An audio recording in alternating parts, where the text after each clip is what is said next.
Spoiler alert: this blog is published after Game of Thrones airs on HBO in the US on Sunday night and on Foxtel in Australia on Monday.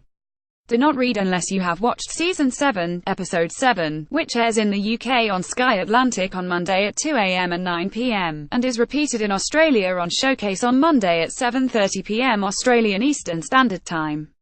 His name is Aegon Targaryen. Promise me, Ned, what an episode.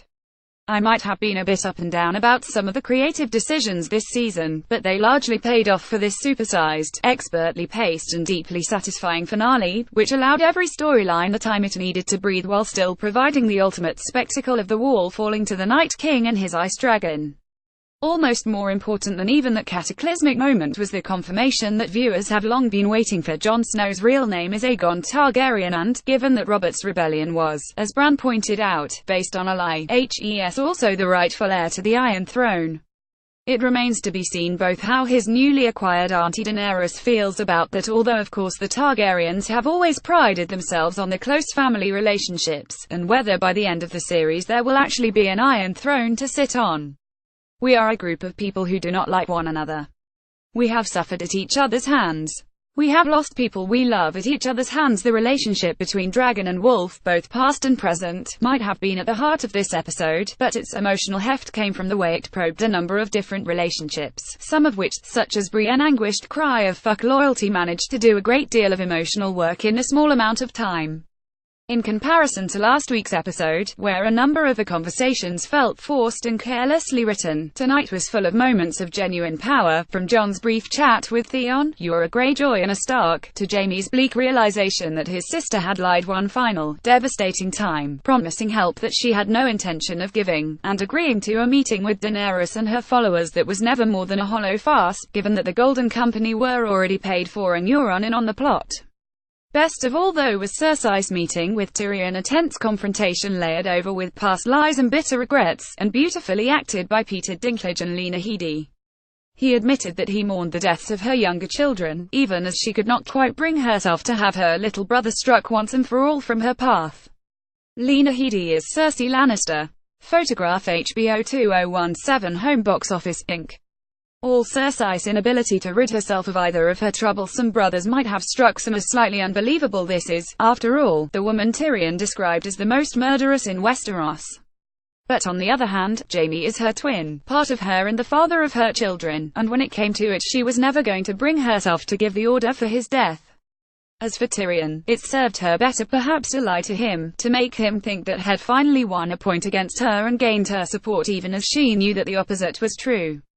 But I also think he too remains her brother, however much despised. When the snows fall and the white winds blow, the lone wolf dies but the pack survives. The episode's other great confrontation came at Winterfell, where it transpired that Sansa, Arya and Bran had also been plotting. I knew there was more to that meeting at the Weirwood Tree than we were told.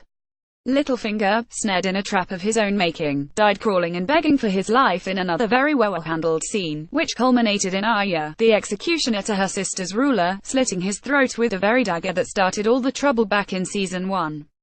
But the real joy came afterwards, as Sansa and Arya looked over the snowy ramparts of Winterfell and made common cause. They might not have always been the best of friends or closest of sisters, they might still have issues festering from that childhood that was so abruptly sundered, but after all the bloodshed and suffering and betrayal and loss, they are family. And as Sansa noted, if the Starks know anything it's that the pack survives. That comment served to highlight the major recurring theme of this episode: family. Jon, who considers himself a Stark, is also a Targaryen, and the words he uttered to Theon may yet come back to haunt him. Daenerys, who has no family, believes she has found a soulmate in Jon, but his being family makes this a more complicated journey than she understands. Theon was finally able to turn his loss into an advantage. Photograph HBO 2017 Home Box Office, Inc. All Theon, after seasons of despair and suffering, was finally able to turn his loss into an advantage, winning a brutal fight thanks to his ability to withstand pain, and a literal lack of balls. Yet his real strength came from his determination to save the sister who had never given up on him. Meanwhile, even as the Starks struck together, the Lannisters fell apart, and the lingering shot of Jaime standing alone as the snow drifted down suggests that Cersei's decision will have serious repercussions for her brothers as well. Additional notes: poor old Tormund and Beric, they survive Mission Improbable only to face near-certain death at Eastwatch. I was wrong about the White. Cersei did seem genuinely shocked by it. I also underestimated Cersei's capacity for deceit. I loved how fascinated Qyburn was by the twitching zombie arm. That man has a real affinity for the undead. Talking of the undead, is there a point to Sir Gregor Ultimate Killing Machine if Cersei doesn't use him? That said, fans of Clegane and Abel were no doubt thrilled to see their dreams come a step closer with Sandor's confrontation. Bran might be the ultimate deus ex machina, but HES certainly useful to have around. I cheered when he condemned Littlefinger with his own words. I was amused both by Jon's stereotypically northern view of a big capital city, and by his pointing out to Daenerys that prophecies aren't always reliable. There was a lot of good acting this episode, but a special mention for Alfie Allen, whose broken, brittle Theon always manages to hold my sympathy. Finally, a big thank you to everyone who has commented this season. You've made it a pleasure as always. A special mention for the late Dan Lucas, who always commented below the line with style, knowledge and wit, and whose astute thoughts were much missed this year. Bran might be the ultimate deus ex machina, but HES certainly useful to have around. Photograph HBO 2017 Home.